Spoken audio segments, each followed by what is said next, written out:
Merhaba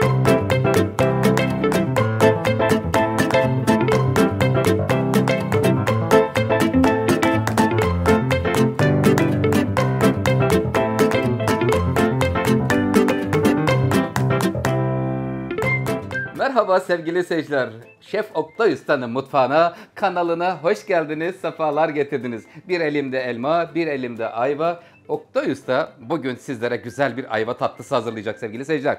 Üzeri kaymaklı, ev yapımı, güzel, böyle harika, karanfil aromalı ayva tatlısı olacak.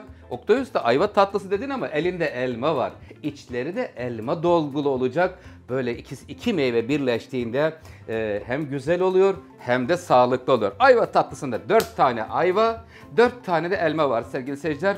2 su bardağı toz şeker, 8 tane karanfil, sevgili seyirciler üzerinde kaymak ve ayvanın çekirdekleri de tatlımızın içinde olacak. Haydi bakalım Bismillahirrahmanirrahim deyip hemen başlayalım işe, zaman kaybetmeyelim. Peki.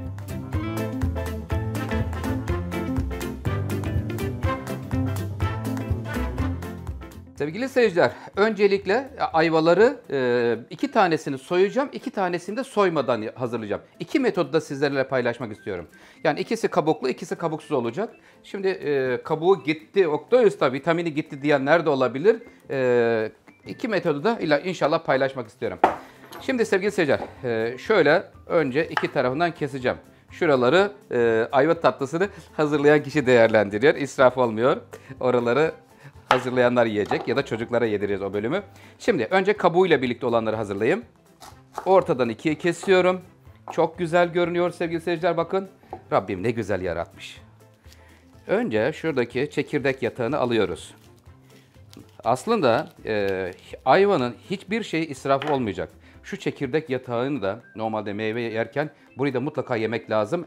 En sağlıklı bölümü. Vitamin deposu orası.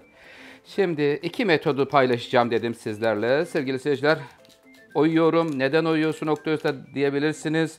İçine elma gelecek. Şu sert bölümü alıyoruz. Bıçağın ucuyla. Bakın ikisinde içi çukurları ortaya çıktı. Evet. Şimdi bir tane daha aynı işlemi yapacağım. Sonra da şurada kabuklu olsun. 2 tanesini de soyacağım az sonra.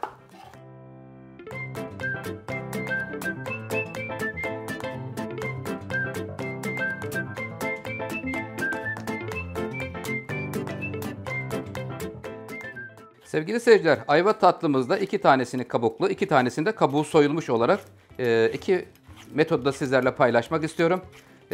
Soyacak ile soyalım ki ince bir tabaka alsın üzerinden. Yani kabuğundan çok gitmesin ana malzemeden.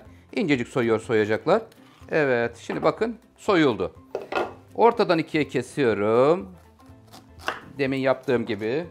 Şuradaki çekirdek yatağını alıyoruz. Çekirdek yatağının içine elma dolacak.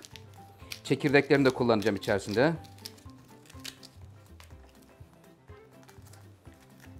Evet. Suyun içerisinde alıyoruz ki kararmasın. Çünkü ayva çok çabuk kararan bir meyvedir. Ondan dolayı mutlaka soyarken, keserken suyun içinde bekletelim sevgili seyirciler. Hemen tenceremin altını yakayım.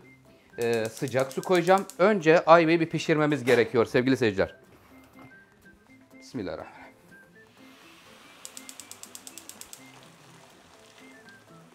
Evet, kaynar suyu koydum. Şimdi buradaki hem ayvalar da yıkanmış oluyorlar. Buradan sonra da tencerenin içine geçiyor sevgili seyirciler. Böyle yapmadığımız takdirde direkt şekeriyle buluşan ayvalar çok sert oluyorlar sevgili seyirciler. Bu yöntemle yaptığınız zaman ayvalar yumuşamış, üzerine elma doldurulmuş, sonra şekeri verildiğinde tam böyle lokum kıvamında bir ayva tatlısı çıkıyor. Kapağını kapatıyorum. Ayvalar yumuşuncaya kadar pişiriyoruz. Ortalama bir 10 dakikada yumuşarlar sevgili seyirciler.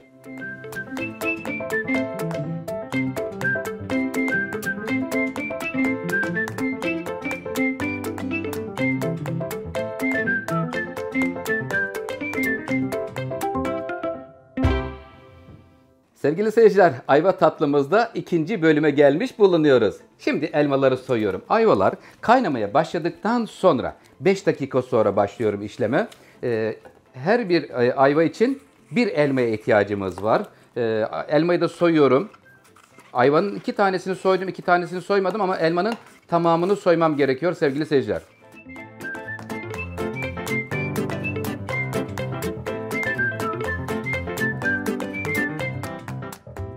Sevgili seyirciler, ayvalarımız pişti. Kapağını açıyorum. Lokum gibi çıkmışlar adeta sevgili seyirciler. Ayvalar piştiği zaman tatlımız çok güzel oluyor, yumuşacık oluyor. Diğer türlü sert oluyor sevgili seyirciler. Gel canım bakalım şöyle. Bir taneyi aldıktan sonra gerisi kolay olur. Evet sevgili seyirciler, şu anda görüyoruz. Ayva pişmiş, yumuşacık olmuş. Burada suyun içinde önce pişiriyoruz, sonra içlerini dolduruyoruz. Toplamda 4 tane ayvamız var, 4 tane de elmamız var sevgili seyirciler. Bakalım, yumuşacık. Yumuşadığı vakit tam istenilen kıvamdır. Her bir yarım ayva bir kişiye göre planladım. Yani burası 8 kişilik bir ayva tatlısı oldu sevgili seyirciler. Şimdi buradaki sudan bu tepsiye vereceğiz bu ayvaların üzerine az sonra. Şimdi sevgili seyirciler geliyoruz elmaya. Önce bir elmayla dolduracağım. Sonra da çekirdekleriyle içlerine yanlarına atacağım.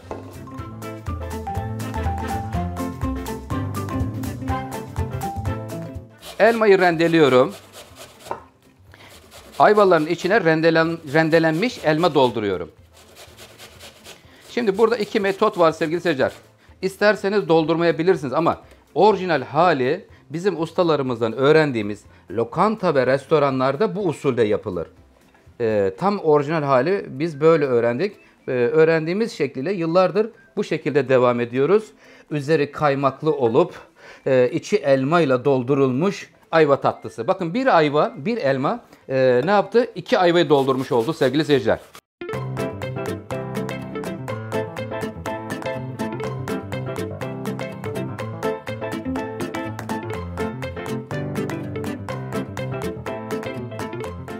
Sevgili seyirciler, şimdi ayvaların içi elma ile dolduruldu. Üzerine geliyor şeker bölümü. Haydi bakalım. Bismillahirrahmanirrahim. Önce birazını dökeyim, ondan sonra sizlerle kaşık usulüyle paylaşmak istiyorum. Her bir ayvanın üzerine normal kaşıkla koymak istiyorsanız sevgili seyirciler şöyle 2,5 çorba kaşığı şeker paylaştırmanız gerekiyor.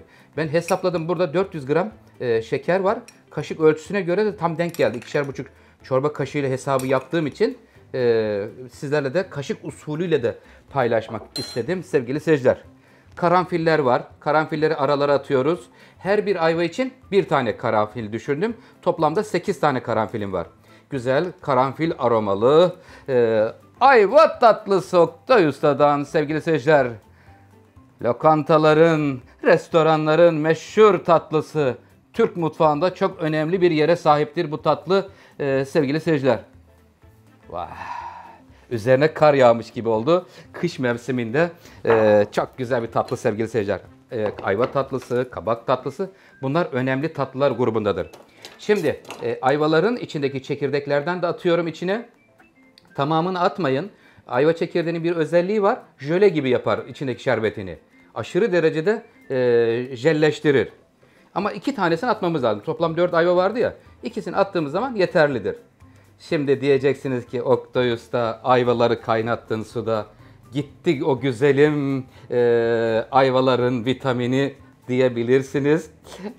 Öyle düşündüğünüzü hissettim ama hiç merak etmeyin. Şimdi oradaki pişirmiş olduğum sudan buraya ilave edeceğim sevgili seyirciler. Buradaki ayvalar suya ihtiyacı var. Önce bir ocak üzerinde birazcık kaynayacak.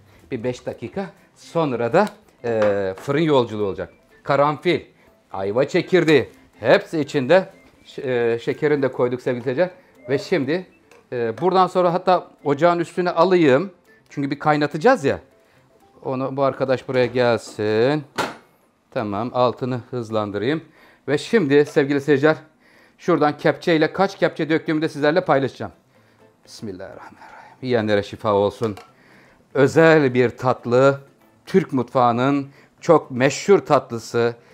Kaymaklı ayva tatlısı sevgili seyirciler sizler için hazırlanıyor. 3 koymuştum. Bir tane daha. Bakayım yeterli mi? Zeminde yaptığınız tepside en az şöyle bir parmak eninde suyu olsun sevgili seyirciler. Tamam, bir tane daha vereyim. Şöyle 5 kepçe verdim. Allah bereket versin. 5 kepçe suyunu verdim. Şimdi sevgili seyirciler, suyunu verdikten sonra yapmamız gereken işlem, üzeri kapalı bir şekilde pişecek fırında. Fırına gitmeden önceki görüntüyü sizlerle paylaşıyorum. Altını yaktım ki böyle yapmadığınız zaman fırında kalma süresi uzuyor bu defa. Zamanı kısaltmak için hemen üzerine bir yağlı kağıt kapatıyorum. Gel canım, şöyle güzelce sevgiyle bir sarıl bakalım ayvalara. Tamam. Çayın suyunu da koydum. Birazdan çayı da demleyeceğim. Sevgili seyirciler, şimdi yağlı kağıdı neden koydum? Üzerine alüminyum folyo gelecek. Folyo gıdaya birebir temas etmesin. Arada mutlaka bir yağlı kağıt olsun. Sağlık açısından zarar vermesin diye bu yöntemi yapıyoruz. Tepsimize göre ölçüyoruz şimdi. Parlak yere üste gelecek. Sevgili seyirciler, 3 kat böyle kesiyorum. Ocak üzerinde bir 5-10 dakika kaynatacağım. 5 dakikada yeterli olur. Sonra da önceden ısıtılmış 200 derecelik fırına gönderiyor ve tam 1 saat diyoruz. 1 saat sonra fırından çıkıyor. Bakalım kızarmış mı? Kızarmamışsa da mutfakta çareler bitmez. Püf noktamız vardır. Renk aldıracağız.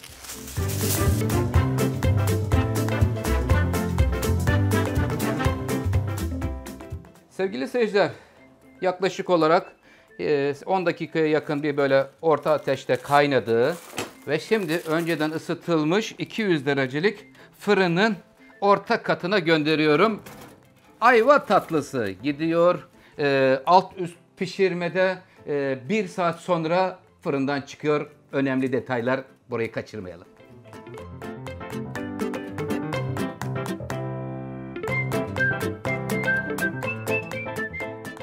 Sevgili seyirciler, bir güzel koku geliyor. Elmanın, ayvanın, karanfilin kokusu birleşmiş. Harika bir koku. Sevgili seyirciler, hadi bakalım gelin canım. Durum neymiş? Hep birlikte göreceğiz. 1 saat fırında 200 derecelik ısıtılmış fırında pişirildi. Sevgili seyirciler, önce kaynattık. Sonra fırına gönderdik ki fırında kaynama zamanı kaybetmesin diye. Üzerini açıyorum güzelce. Yağlı kağıdıyla birlikte alüminyum folyosunu ayırıyorum tepsiden. Bakalım şimdi asıl görüntü şimdi çıkacak.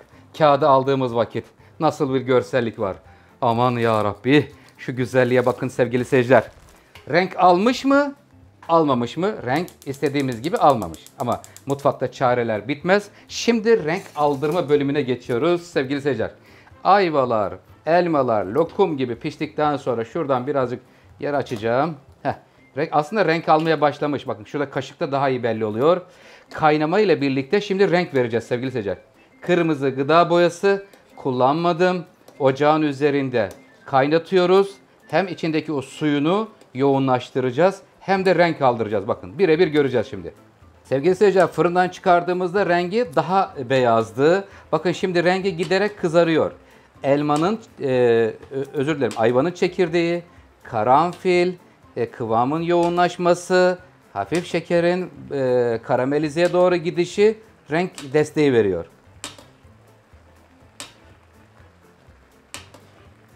Yanından şerbet alıp üzerine döküyorum. Ocağın altını yaktım. Alttan kaynıyor. Dibine de tutturmamamız lazım sevgili seyirciler. Dibini mutlaka kontrol etmek lazım. Aksi takdirde dibine tutabilir.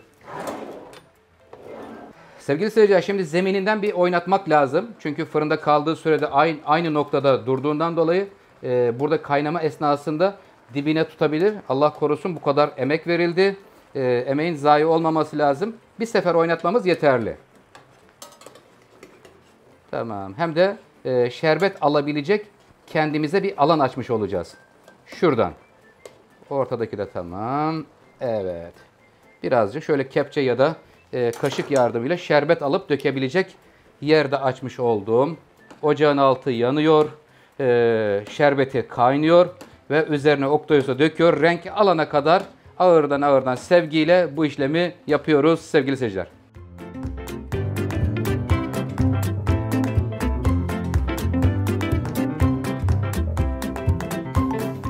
Sevgili seyirciler, ayva tatlımız hazırlandı, soğudu pişirildikten sonra. Şimdi artık servis vakti diyoruz. Evet, bu final zamanı çok güzel oluyor sevgili seyirciler. Rabbim ne güzel nimetler verdin bizlere. Şükürler olsun Allah'ım. İçi iki meyveyle doldurulmuş oldu sevgili seyirciler. Hem ayva hem elma var içinde. Tarçın, ya özür dilerim, karanfil, sonrasında ayvanın çekirdeği, hepsi içinde. Güzel bir tatlı oldu. Türk mutfağının önemli bir tatlısı sevgili seyirciler. Bugün sizler için hazırlamaya özen gösterdim elimden geldiğince. Hiç gıda boyası koymadan tamamen doğal rengiyle ortaya çıkmış oldu sevgili seyirciler. Toplamda 8 tane ayva tatlımız var. Şuradaki de doku testi için ayırdım bunu da. Bunu da buraya alayım. Evet, şimdi şuradaki sevgili seyirciler jöle halinde sizlerle paylaşayım. Bakın görüyor musunuz? Bak şöyle doğru akıtayım. Evet, görüyorsunuz. Onu da hatta şuraların üzerlerine paylaştırayım. Ayvanın çekirdeği böyle bir jel ortaya çıkartıyor sevgili seyirciler. Ayvanın çekirdeğinde müthiş bir kıvam bağlayıcı özelliği var. Allah nasip ederse tartlarda, pastalarda doğal jöle nasıl hazırlanır onu da sizlerle paylaşmak istiyorum. Kısmet olursa sevgili seyirciler. Evet, şimdi bir tanesini almadı. Problem yok. Çekirdeğini ve karanfilini aldım içinden. Buradalar. Şimdi üzerine kaymak geliyor. Kaymakla güzel giden bir tatlı. Kaymak yoksa da problem yok. Krem şanti de köpürtüp şanti de koyabilirsiniz sevgili seyirciler. Mevsiminde meyvelerle tatlılar hazırlamak çok önemli. Çok kıymetlidir sevgili seyirciler. Parmağımla yardımcı olduğum için özür diliyorum, kusura bakmayın. Bir kaşık daha getirmemişim. Doğaçlama dalışı gerçekleştirdim. Evet, şimdi şuradaki de doku testi için. Onu da buraya alayım. Tamam. Hemen elimi siliyorum. Ve üzerine birazcık sevgili seyirciler yeşil fıstık serpmek istiyorum. Yeşil, beyaz ve ayvanın kendi rengi ile güzel bir Oktay Usta'dan sevgili seyirciler ayva tatlısı tarifini sizlerle paylaşmış olduk. Çok şükür Rabbimize. Bu da doku testi için olan. Yani normal evde siz servis ederken bu şekilde üstüne biraz fıstık serperek servis ederseniz şu haliyle çok güzel olur sevgili seyirciler. Hemen çayını da koyalım. Evet, çayımızı demledik. Yanında çay, güzel tatlımız, sevdiklerimizle birlikte hoş bir vakit geçirirsiniz inşallah diyoruz. Hemen doku testini yapıyorum. Sonra da kanalıma abone olmadıysanız abone olmanızı rica ediyorum. Hemen doku testine geçiyorum.